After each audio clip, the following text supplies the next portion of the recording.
Not anyone who managed. No one. But anyway, if you missed it, you just have to subscribe to Dave's channel, make sure to turn on the notification bell, and All that, right? All that, Yes. right? It's that easy, right? So just a quick recap for the internet. We talked about the 4 stages of burnout, and we'll have a link to a slide later in the Exactly. future. Oh, look, all these people are here now. Yeah, people are here. Hi, people. Hi, first. Yeah. Ironically, the computer burned out, so it was very appropriate. But we're back now. You missed a few minutes. Welcome back. And we're about to talk about what is coaching. What is coaching, right? So there's something that's really important to know, is that a lot of people like calling themselves a coach, but they're just good at giving advice, or they're not that great at giving advice. There's actually a thing called the ICF, International Coaching Federation, and you get certified, and you act, right? And this is a battle that we're having to really fight, because there are people who are certified. There is something, it is very different. Coaching is very different, and that will be the next slide. Of if you hire a coach, what can you expect? And so this next slide will tell you the differences. Oh, we managed to go backwards. Hey, that's amazing. I don't know how I did that. I don't know either. Okay, The differences. therapy, right? So really simple. This is somebody who is governed by a board, and they have they're there because there's a mental or emotional problem that they want to alleviate, and the therapist is an expert, right? They have the DSM-5. They're able to diagnose and treat and bring other people in if medicine's needed, and help those clients with those problems. Consulting gets really tricky with consulting and coaching, right? Consultants are also called in because they possess expertise. Now, as a manager, I have this expertise. As a coach, I'm not using that. I shut that off, which is hard. But as a consultant, you're hiring me to tell you as an expert what you're doing wrong and what you're doing right, and how to grow your business. As a manager, I'm a consultant, right? I give feedback, and I say what you need to do. Here's coaching, okay? And I'm going to read this to you, and I'm going to read it so you guys can hear it, which is, coaching is a vehicle for helping, and this is specifically for creators, but swap out creators for anything you want, achieve a higher level of well-being and performance, both in life and creating content, particularly when change is hard. And here's the most important thing. You, as the creator or the person, are in charge, not me. You drive the conversation. And it is a partnership between myself and you, and in a thought-provoking and creative process that inspires and supports you to maximize your potential. Do you see the difference? So when I go into a coaching session, it starts off as, what do you want to talk about today? Because to make it really, really simple, and this is really, really simple, I'm helping you get from point A to point B. And so with coaching, and as a creator coach, you guys, I had an animation, but then I decided to take it off because it was the Jetsons. I was like, oh, Dave will really like this, but But you didn't have the clearance. I didn't have the clearance to do it. I thought about it. If we all imagine you're on a treadmill, right? And let's think that treadmill, that speed, you can't control. You can call that algorithm. You can call it a lot of different things.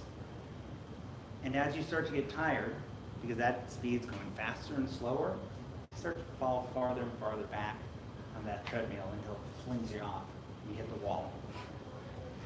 Burnout, right? Yeah. Right? Or you trip and you face plant and slant. You just get thrown off it. And that's still going at the same speed. So how the hell are you supposed to get back on that? If it's going 10 miles an hour, but you got to go at least 10 miles an hour to even get on there, but you're already exhausted.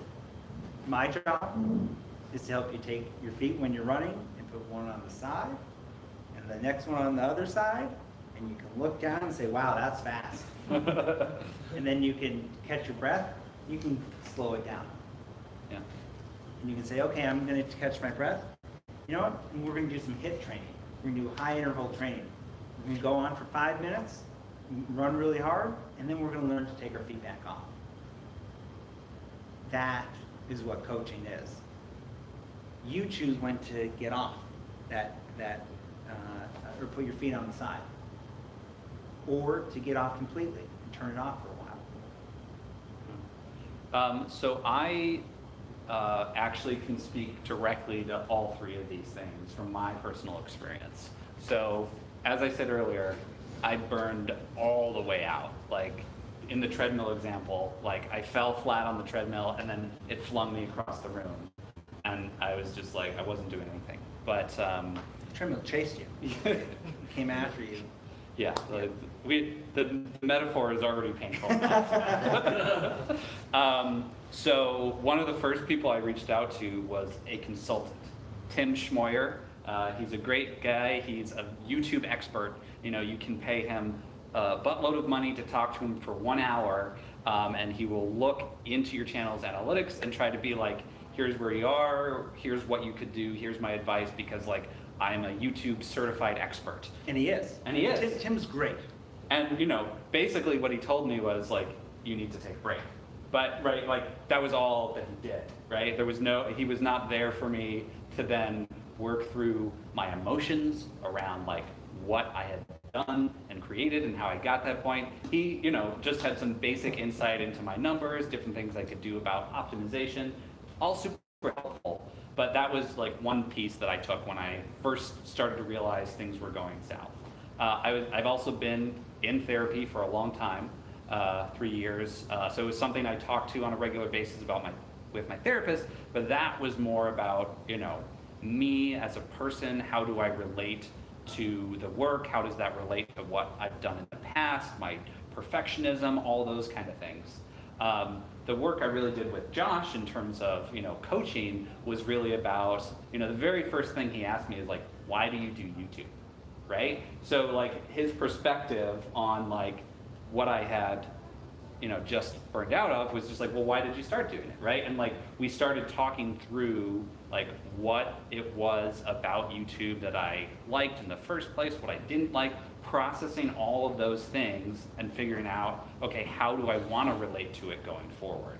And again, this was mostly about, that's where I was and my process. But I think that is probably a more tangible example for like the 3 ways you as a creator might want to work with all 3 of these types of people, right? Because it's not like a one or the other or the other. It's like they actually all serve 3 very different purposes, which are really helpful because again, you are everybody in your business, right? So you need to like HR, you know, you're also HR and have to like take care of all your problems in all the different ways. Yeah, yourself. And yourself. Yeah, HR for yourself, which is hard. Yeah. But that other piece is that managing expectations. Tim is amazing. He's really great at what he does. But it's also important to know, what am I going to get and what am I not going to get? That's so important. Whatever you do, make sure you know, whether it's a creator or whether it's consulting or coaching or therapy or anything. I'm just going to raise my voice. It doesn't matter what it is. You just need to know what you're getting. We're getting a lot of people and someone doing dishes, but that's okay. So again, that's the big difference, and I want everyone to know that. And that if you are looking for a coach or you are looking for somebody, there are places to see if they're certified, to see what their credentials are. It's so important. Even as for therapy, right? You don't just go to the first therapist and sit down. You interview them. I don't really like this person. I do like this person, but I can't relate. Same thing. That's why there's a lot of different coaches out there. Next slide. Next slide. Let's do it. So this is what I came up with for me. And we've talked a lot about it. But this is what I've done. I guess there's drumming. But this is what I've done, is that, you know, my job is to really support the creator. And in life and in their careers, because it's all wrapped up in one. You can't really separate them, so why fight it? Because that's who you are. So my job is not to rip you in two. It's to say, this is the way you're doing. This is great. What next? You know, the thing is that what you guys are doing is, it's uncertain. There's so many different variables that we talk about on one of those other slides that people don't know what's happening. And you don't know what's happening. So, and being in a vacuum, right? And so I'm there to poke holes in the vacuum, break the ends of it, destroy it. So you can actually have some oxygen. I think also when you talked about all the different concerns, there's a little bit of like a dog seeing squirrels syndrome, where like Yeah. as a creator, whatever you are is currently grabbing your attention, whether it's like, why is this video doing so good? You can get laser focused on that and then forget about all the other things that are also important to be attending to. So Yep. again, I think, you know, having outside perspective can be really helpful, and just like not,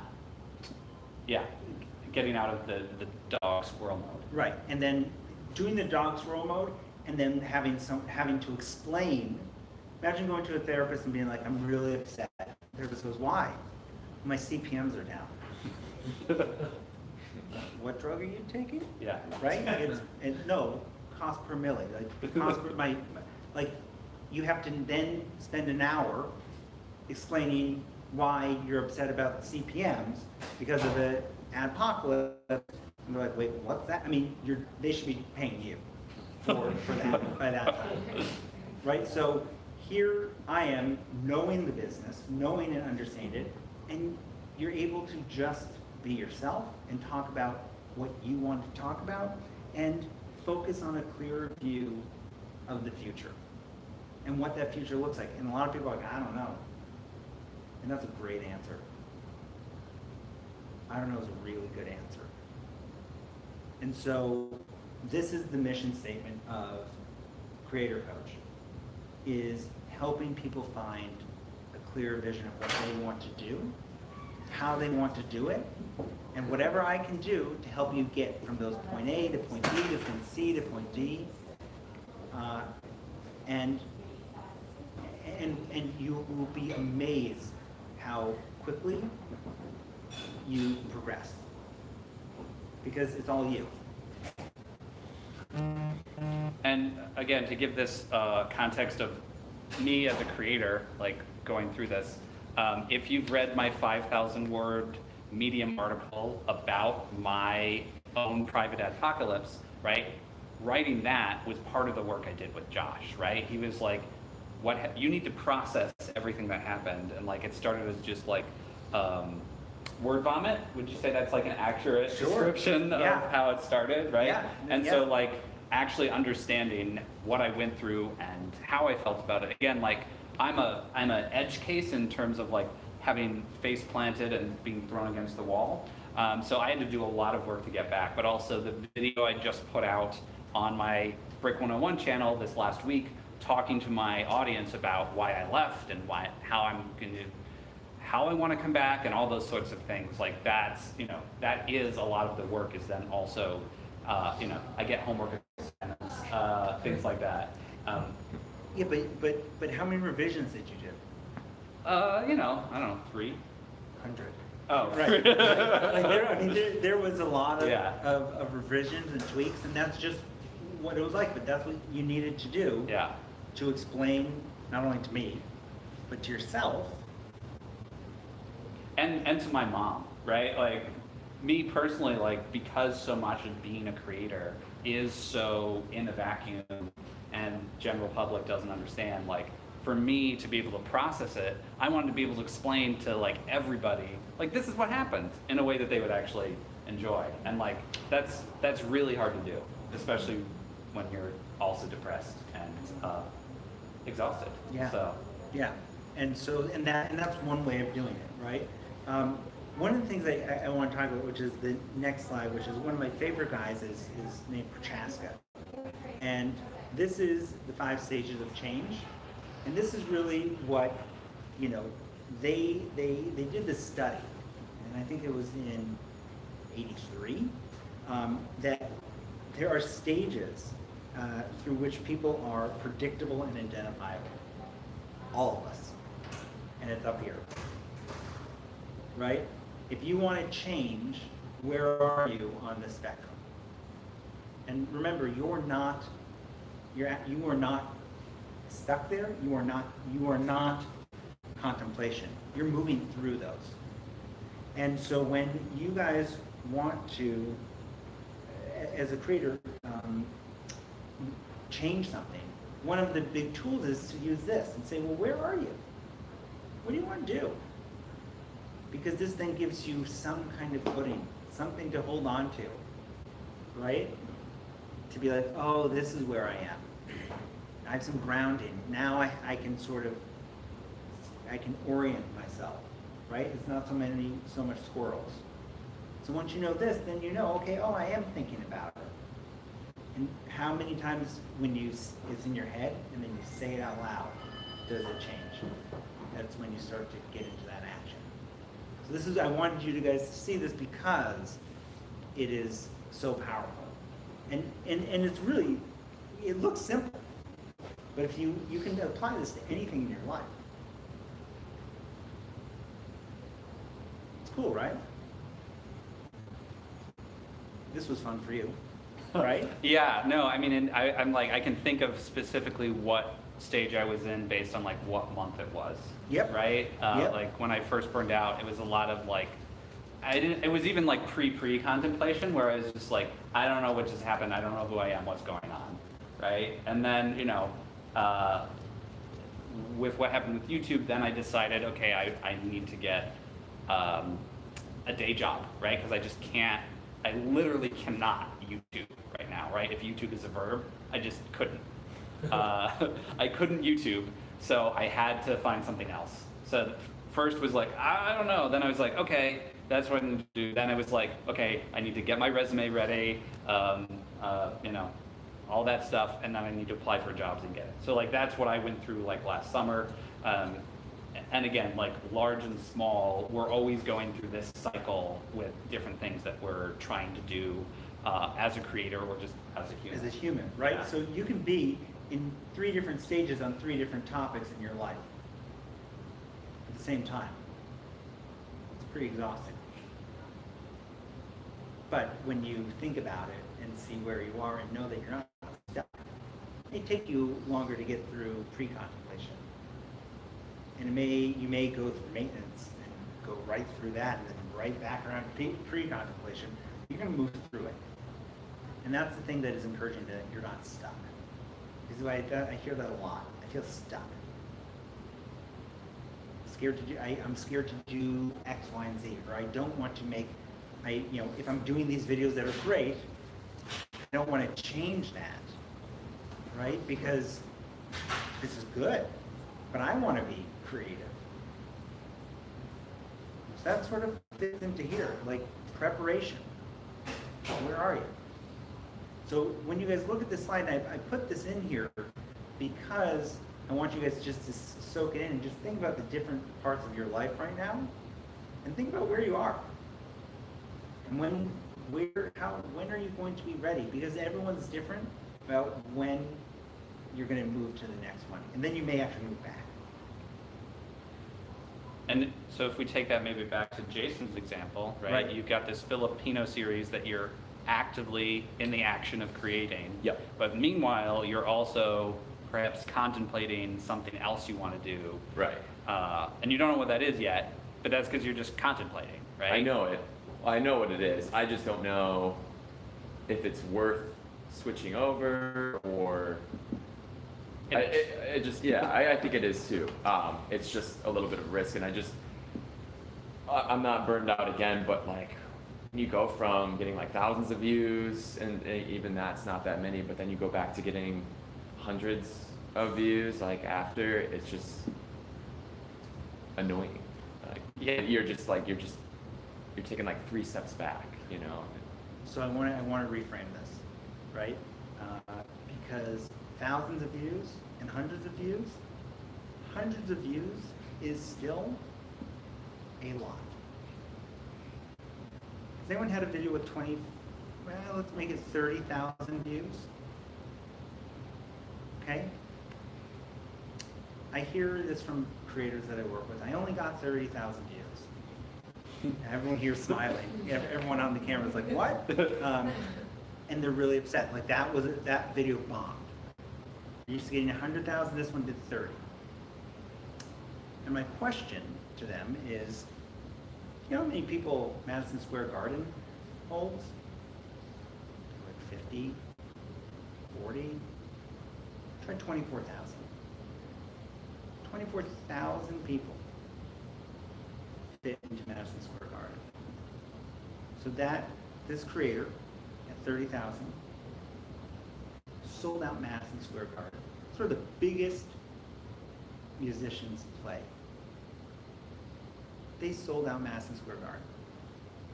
If you look on your channel and you do an aggregate, look at the back end of how many views you have, and then start searching some of your favorite places and the capacity, that's another way to look at it. It's a good idea. I think it's kind of, I think it's relative too. It's not, I guess I'm not too focused on the number, but it's just like, for my channel specifically, getting thousands of views is a lot for me. But then going back and getting 1/10 of that is just... It's hard. It feels like you're losing something, even though you're not. Right. Right? Because how many people know about like loss aversion? Okay, so if I gave you a piece of junk, like you have that, and then I try to take it away from you, you are attached to it simply because you have it, right? Even if it's actually a piece of junk. Here, right, you feel like you have thousands of views on this video, and in the future, if you're getting less, right, it's less than that, even though that video is totally separate, right? And really, the comparison point is 0, because until you uploaded it, you didn't even get any views. But psychologically, you are attached to a new normal, right? And so, I mean, I can totally relate to this on my channel, right? Like, when I would try new things, right? Like I would get 5,000 views, which, right, for most people in this room is like 5,000, that's great. Right. Whereas for me, like that is like the low basement, or the foundation is the positive way to rephrase it, but basement is, that's like the basement of a video I upload will generally get 5,000 views no matter what I do. And you know, when other videos get millions, right, like 5,000, but like, again, 5,000 is what? The auditorium, the Chicago theater, like, you know, thinking about it in terms of like, wow, like I did this thing because I care about it, and this many people tuned in and watched it, and right, and also thinking about, you know, what are qualitative ways you can think about engagement, like the value of the comments on that video, because like just like one really good comment from somebody who really gets why you did something, right, can count all the world more compared to 1,000 views where, you know, it's not something you really care about. Right. One of the things that on our last show, YouTube Nation, people were really upset. I was reading the comments. One person said, I don't know what I'm going to do every day because this is what I watch when I'm getting chemo. Little girl. You never know who's watching. And you have no idea until they write that comment what you're doing to help them. So it can feel very isolating. And it can feel alone, and you can be like, oh, I only got 5 views. Those are 5 people. Are you gonna dismiss 5 people if they stood in line to wait to meet you? Or are you gonna be like, yeah, it's 5. This meetup, 20 people signed up. If 2 of you showed up, if none of you showed up and it was just you guys out here, that's great.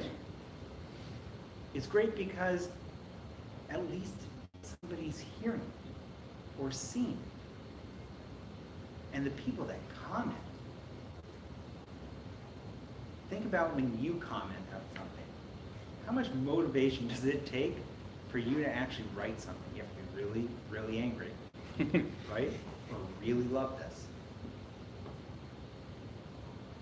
So all of those comments are worth so much because those are people. We forget so easily that those numbers are actual people.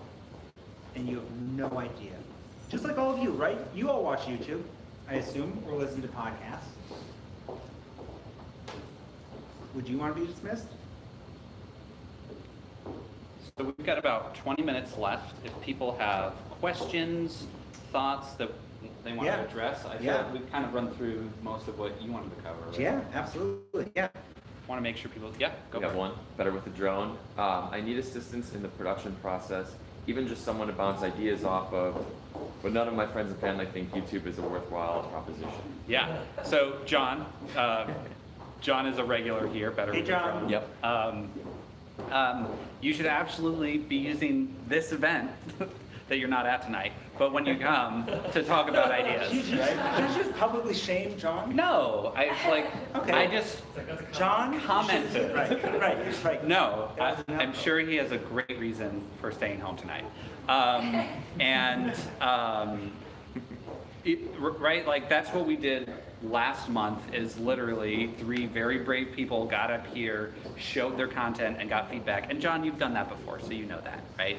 But, I think as creators, we are starved for community, right? Like I have been doing YouTube for 12 years. He's 13 years old. Yeah. So like since the very earliest days when my very first video was featured on the YouTube homepage. It's a terrible video, but there was so little content that it was featured on the homepage of YouTube. In all that time, like being in Chicago especially, right? Like it's not like Los Angeles or New York where you throw a stick and you hit, Logan Paul or whatever. It's a little harder to find people. That's why I created this group. And, if you are watching this in a place that is not Chicago, reach out to me and I will help you start this group locally, wherever you are. Austin probably doesn't need it. But Denver, wherever, Kalamazoo, there we go. That's my next stop on this tour. But one of the things that is important is, that's probably really hurtful that your family says that. Yeah. You're putting a lot of passion into it, right? And John, I would say you need to find a community that embraces it and supports it and say, okay, well, to your family who doesn't want, can you at least subscribe?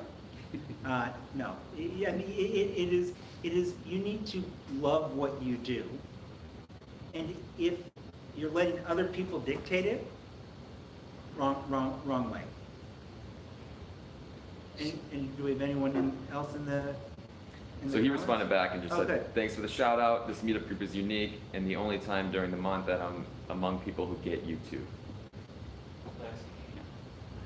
Emily, did you have a question? Oh, no, I'm feeling that way too. Like I don't know anybody who gets it. Like Right. people sometimes are like techie and they like get tech concepts, but the idea of like being an artist and this is your platform and how it works, and I don't know a lot about it, but I know way more than the average person does, and it is really hard to just like have people just like understand. And plus it's like you're going out on a limb being like, let's see if I can be a product that makes money. And so it's like, you know what I mean? So like being in the entertainment world like a weird thing to do unless you were raised around like a bunch of actors, you went to acting school or whatever.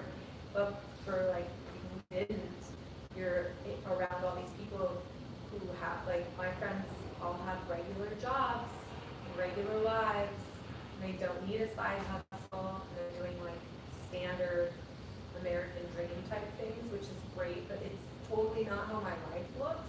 And I've like done a lot of significant change in my life in the last year and a half, and like completely flipped everything. And this is what I'm doing now. And so it's like, hey world, this is me. And I do think it's like complicated for people to understand what that means, how they can support you, and sometimes they don't support you, and maybe they do in their hearts, but they don't in other ways. Like, how hard is it to watch my 1.5-minute video? And that does kind of like feel a little bit painful, where you're like, I flew across the country to your wedding when I don't have money, and you can't watch my videos. It's free. Yeah. Don't be, but you know what I'm saying, you know? And I think that you can't look at like the people in your world as being like they don't understand how much that means to just watch my minute video, you know? They don't like get it, because it's weird, because it's more normal to show up at somebody's wedding. Well, let me ask you this. You're laughing? Yeah, right? Well, it's funny, like, right, but like, Yeah, yeah, no, showing yeah. up at a wedding is more normal than like Right. watching Yeah, somebody's but I YouTube like video. had to do a lot of work. Yeah. Yeah. And lay in bed. Right. Literally lay in bed and do this. Yeah. They need to hear it from you, I think. Yeah. That's what. I mean, I'm trying to say it, but On that point, maybe you're already doing this, but do you get personal when you ask people? Like, Oh, hey, I- this video, like, this Oh, is yeah. a lot of work. means Oh, a lot yeah. to me. So Oh, then, you yeah. know what I would say? Move on. Yeah. right, Let it go. right. Because, and there's certain people where they're like my cheerleaders, and then there are other people that are like just not gonna get it, and they just And that's okay. yeah, It's hurtful. And embrace that and talk to them if you want.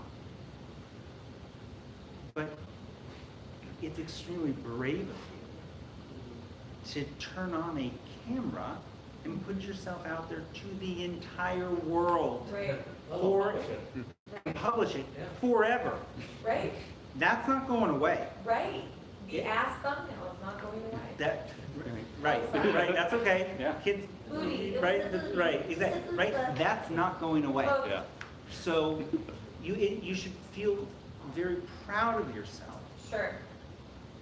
but it's very, very easy to be like, well, you want support. That's why Dave started this group. Mm-hmm. One of the big things, yeah, I was just gonna say, like, I came from the corporate world, and I can tell you 70% of those people are dissatisfied with what they do, and they believe they can do something more fulfilling. That's very true. I've done this change management called a different way. It's called ad cart for us.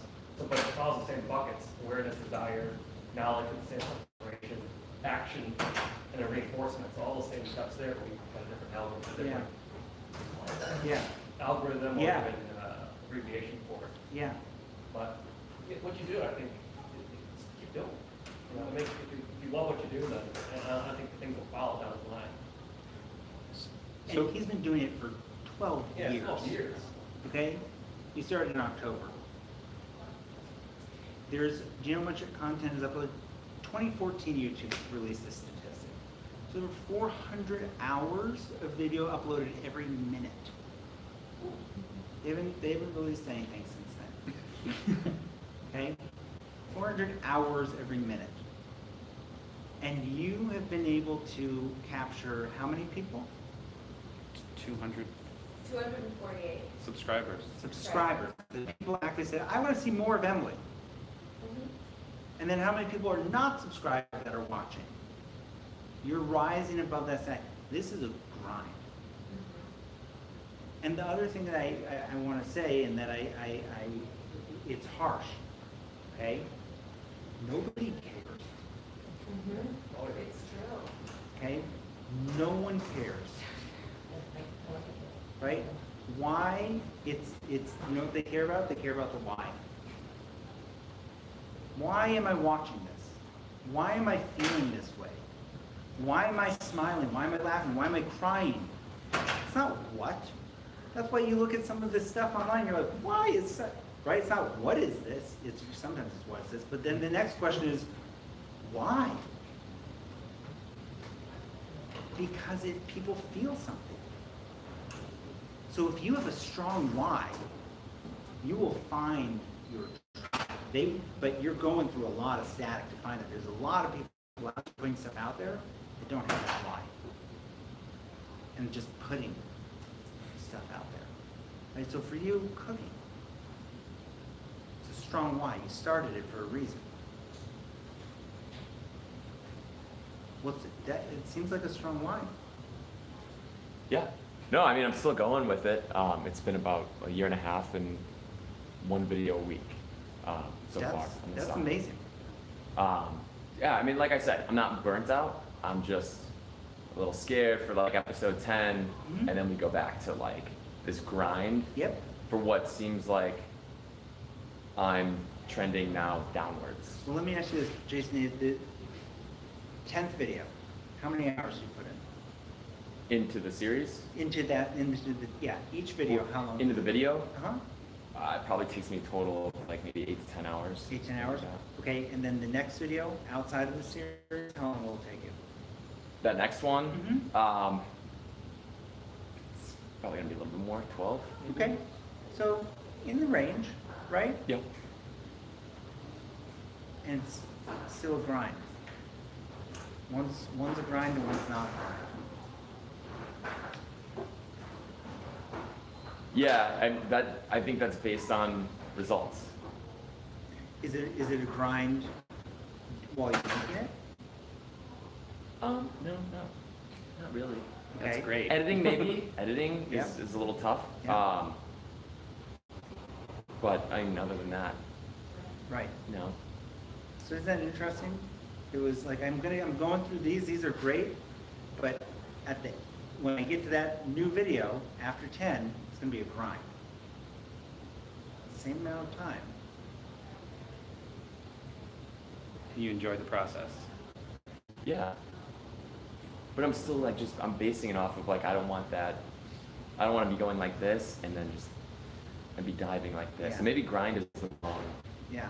word for that. I just don't It's want to vol- move you know what? backwards. But it's volatile, right? And you're growing with your content and you're learning new techniques with editing and new storytelling techniques. Yeah. Your audience is going to need to grow as well. And YouTube is not up. It's volatile. If you want to do the most volatile thing, YouTube. Okay? Because it is, you have no control. All you can control is the stuff that you put out there. You don't have any control who will get served to. You don't have any control over where it's going to appear and if it's going to be suggested. It's all based on the user and what they've watched. Because the job of YouTube and that algorithm, that zeros and ones, it's zeros and ones. It doesn't have any feelings. Its job is to keep someone on the platform as long as possible, to serve as many ads to as possible. Right? And so since YouTube is the Google Alphabet, ecosystem, it's pretty easy to track. So if you're not, if your content is not ranking for whatever reason for Dave, well, that's not, you can't, right? You can't control that. Subscribing is letting people know, like, oh, hey, I'm interested, show me this. Because you're going to stay on the platform longer, more ads are going to be served, more money will be made. But all you can control is what you upload. Right.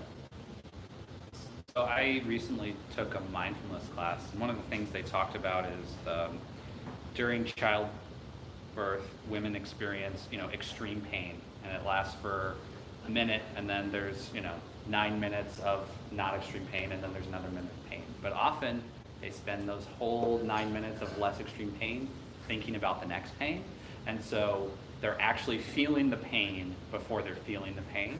And I think you can think about that in the same way, that you're already disappointed by a video you haven't even started making yet, because of what you know it's going to do because it's outside of your control, right? Like, you've already accepted and internalized that this video is not going to perform as well as these previous 10 videos.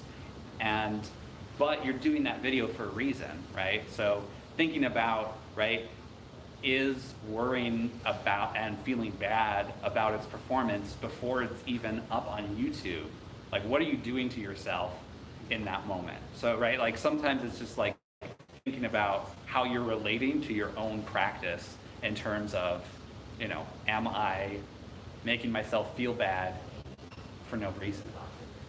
I don't know. I'm just, Well, your brain can't tell the difference yeah. between what's actually happening and what you perceive to be happening. Right. And so you feel the pain because it's your head, your thoughts are being your feelings. It's real, Yeah. right? The other thing is, and let me ask you this, Jason, would you rather have, say you have a video and it does 20,000 views, and then that's your 10th video in the series, and then the next video does 500. But those 500 are people who were like, this is changing my life. I'm gonna cook this tonight. And so those 500 people that watched are literally going to be so inspired that they're gonna do it. Now this 20,000 video, people just watched it and laughed, or enjoyed it. Which one would you rather have? The 500. I'm just worried, well, I guess I'm worried that like 250 of those 500 are gonna leave once They may. they're not interested in that, in what's being made next, I guess. They You're- may. Right? They- You can't control But that. I think the point Right. is just Well, that, but I like, could keep making that. yeah, Yes. but if that stuff isn't fun for you, then your energy with it will go down. And then, Right. and then at video 20, you're like, oh my God. Yeah. Oh, I can't. So they'll leave anyway. And right? they'll leave anyway because you suck now. Right. So you can prevent yourself from sucking, Yeah. right? Earlier on. Yeah. Because you're inspired, you're like, ooh, a new topic, then it's ultimately gonna build you back up your viewers because you're awesome still. I can think about like how are those thoughts serving you? Like the thoughts that you have, like how are they serving you moving forward? If they're like holding you back and stifling you, like those are not thoughts. You don't have to. Like the Right. worries about the numbers. But here's the thing. Yeah. Life's too short and people around you are too volatile to waste your time trying to change what you do to please other people, because ultimately you can't control what other people do. And like one of the things I've been thinking about recently is like when I catch myself getting fixated on numbers, because it's like I'm really early in what I'm doing. I have 60 something followers on Instagram. It's amazing. And it's That's like people, that's people. It's like 60 people. It's like and they like you. they do like me, and I'm glad about that. And like one of the things I think about is like, why do I get so fixated on the numbers? And I think part of it is as creators, we do something that's like not traditional, and so we kind of doubt what we're doing because it's not mirrored in the outside world. And so there's kind of this subconscious need to try and prove something. Yep. And it's like, I think a lot of times we put too much into the numbers as a way to try and prove the validity of what we're doing. Right. When in reality, the validity comes from within. I mean, it sounds like That's true. Yeah. but it's like ultimately what you want to feel yourself is it feels in alignment with yourself, because that's the only thing you really can control. And trends go in and out on YouTube. Weirdest crap goes viral. Yep. And it's just like you see like all this, like I do like sidewalk chalk drawings or whatever, and I remember like sometimes I check the hashtags I use on Instagram, and like apparently on like hashtag chalk and hashtag sidewalk chalk, a lot of it is just like people eating chalk, and apparently and like the internet is a very weird place, Oh, yeah. and maybe I'll never understand why this has become a trend. So it's like, why try to understand that? And I would just suggest, like in the case of cooking, I don't know how SEO really works on YouTube, but you could end up making new cooking videos that end up really actually being a success on YouTube purely because of SEO.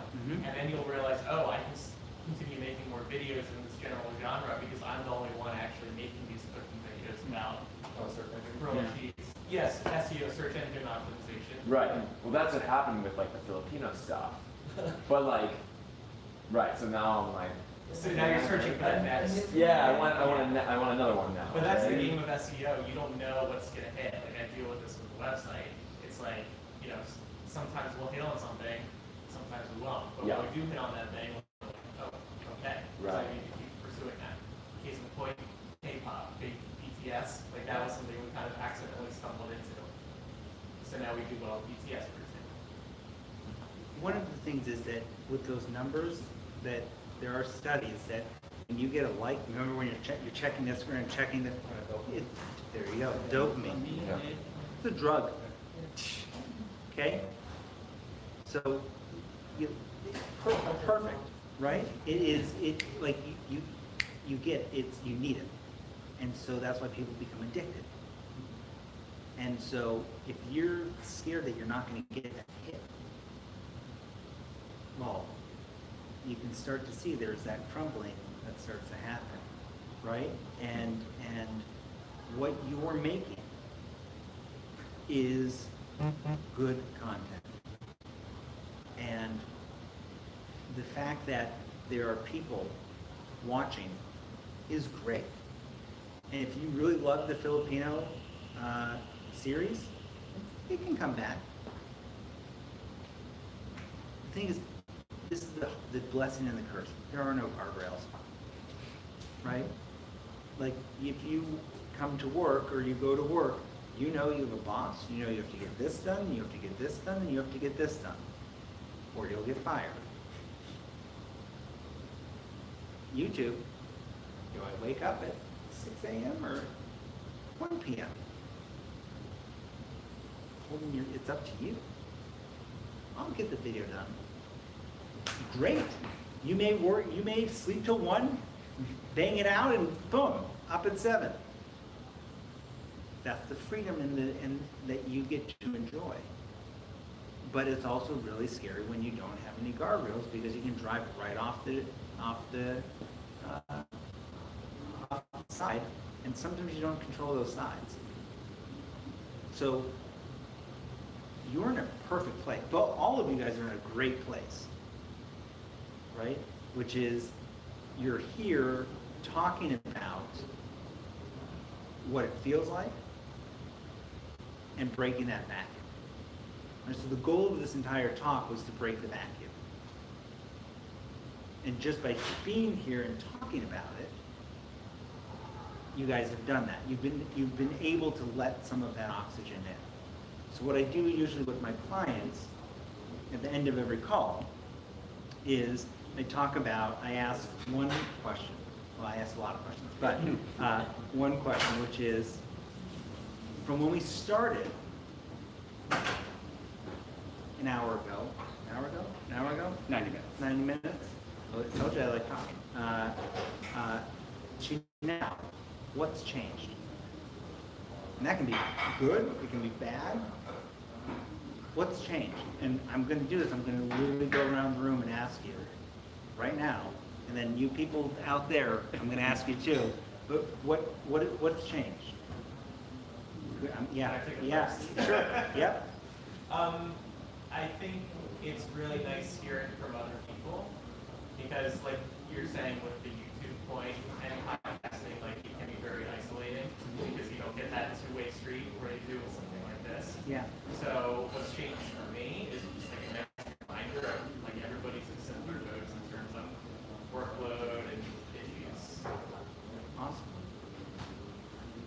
I think I don't have any content on YouTube, but what's changed for me is that you gotta be good at something to do. You gotta keep moving, progressing, learning. I learned about algorithms. I actually have no idea how to check mine. I don't do it. I didn't know what a lot of those things were, so I was like, oh, that's crazy. I didn't even know it was there or watched it. I have no idea like how many views I have ever.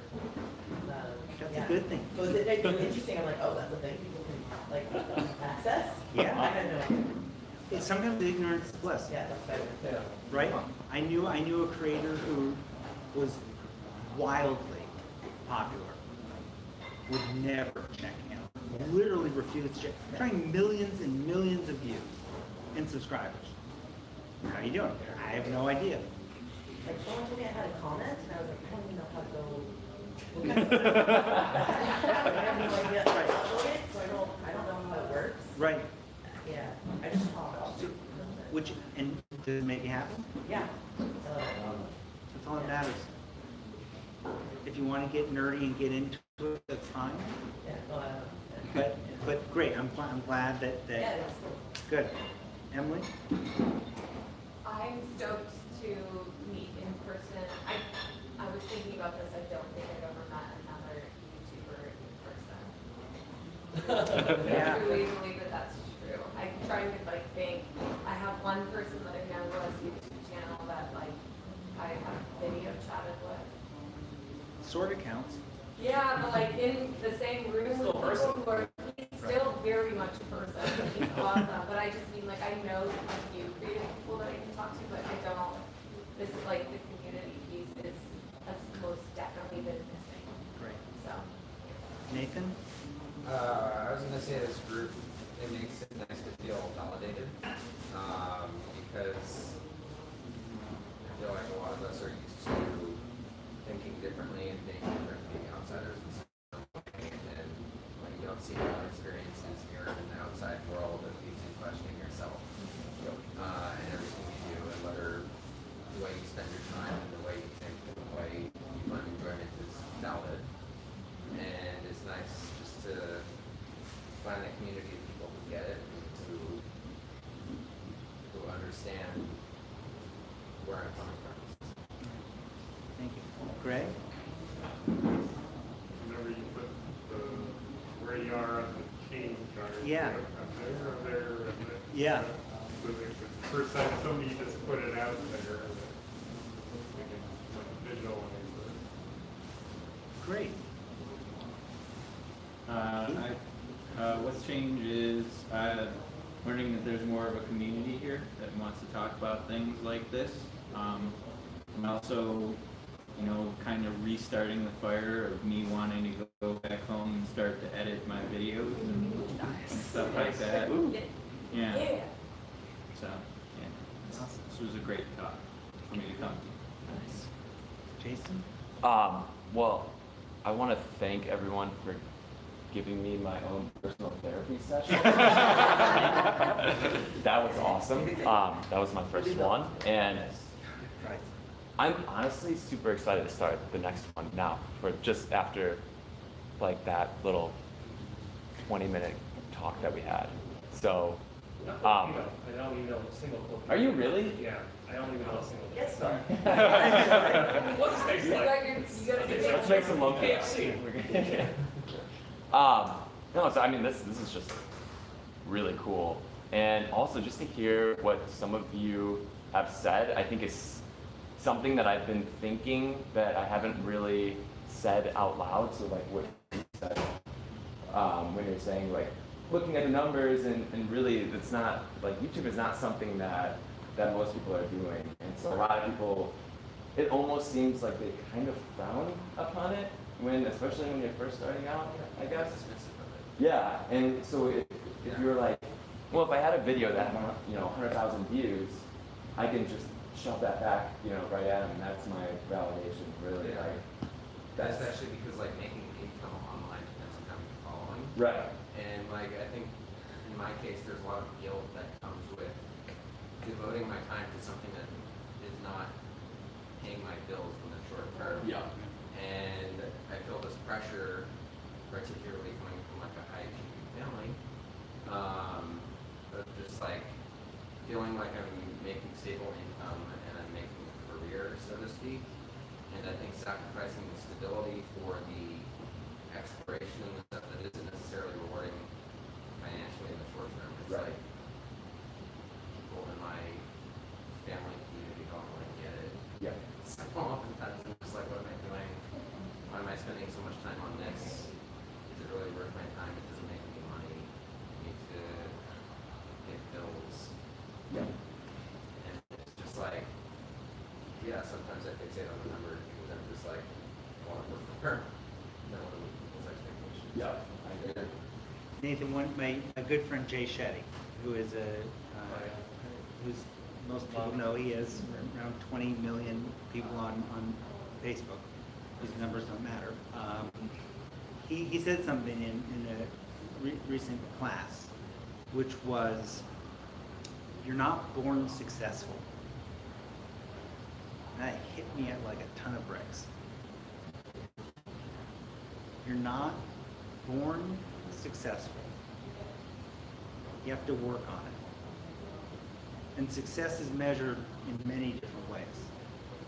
Because I know some of the loneliest people are some people with the biggest following.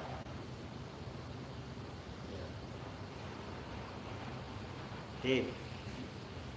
Yeah. So this was, this was something very new for me, right? This is public on my channel right now. So that's new, right? I have a new piece of content. Two. And so being, publicly vulnerable, it's something I've experienced with this group over the last 8 months a lot, and has been really validating. And so doing that also now with my online audience is a new adventure, and so they got a little bit more of that. And I basically was like reliving the past 12 months in hearing different things everybody was saying today. So yeah, I'm not immune from this, so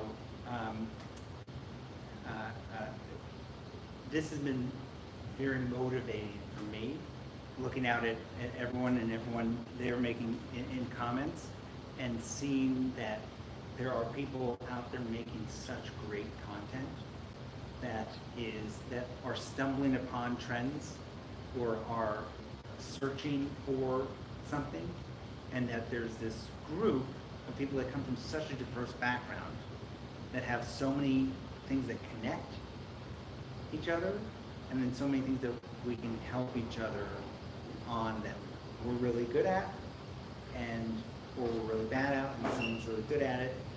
It's phenomenal that, I thought I was like, okay, I'm going to get up here and do a talk, right? I'm going to talk about this, go through the slides, and be done. But to hear these stories, right, reminds me even more so why I do this. So thank you to all of you for reminding me about that. Yeah. All right.